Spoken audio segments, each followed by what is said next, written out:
Hi friends, வணக்கம் and welcome back to my channel. Idli, dosa, chapati, puri இப்படி எல்லாத்துக்குமே சூப்பர் காம்பினேஷனாக செட் ஆகிற கார சட்னி ரெசிபி தான் செய்ய போகிறோம்.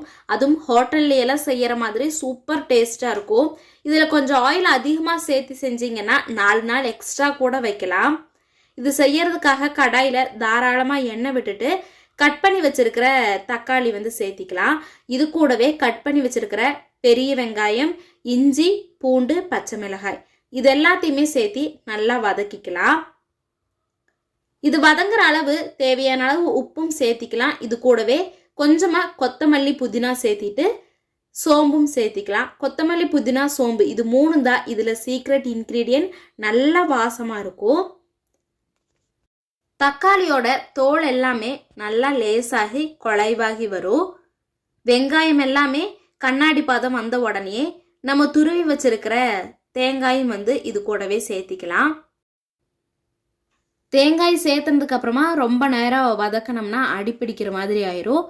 அதனால லேசா தேங்காய் சூடாகிற வரைக்கும் மட்டும் நல்லா கலந்து விட்டு எடுத்துக்கலாம்.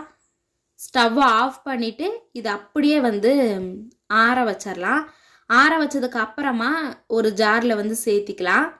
தண்ணி மாதிரி தான் உங்களுக்கு சட்னி இருந்தால் பிடிக்கும்னா இந்த ஸ்டேஜில் கொஞ்சமாக தண்ணி சேர்த்திக்கலாம்.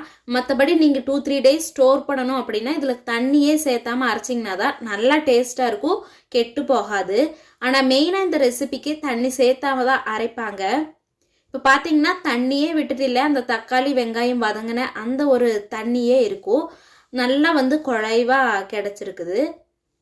இதை இன்னொரு பவுலில் ட்ரான்ஸ்ஃபர் பண்ணிவிட்டு கொஞ்சமாக தேங்காய் எண்ணெய் சேர்த்திட்டு நல்லா கலந்து விட்டுட்டோன்னா அவ்வளவு டேஸ்ட்டாக மணமாக இருக்கும். தாளித்து கொட்டுறதுனால கொட்டலாம். கொஞ்சமாக கடுகு, கருவேப்பிலை சேர்த்திட்டு தாளித்து வேணாலும் சேர்த்திக்கலாம். டேஸ்ட் சூப்பராகவே இருக்கும். நீங்களும் மறக்காமல் இந்த ஒரு கார சட்னியை ட்ரை பண்ணிவிட்டு எப்படி இருந்ததுன்னு கமெண்ட் பண்ணுங்கள். வீடியோ பிடிச்சிருந்ததுன்னு நினச்சிங்கன்னா லைக் அண்ட் சப்ஸ்கிரைப் பண்ணிக்கோங்க. தேங்க்ஸ் ஃபார் வாட்சிங்.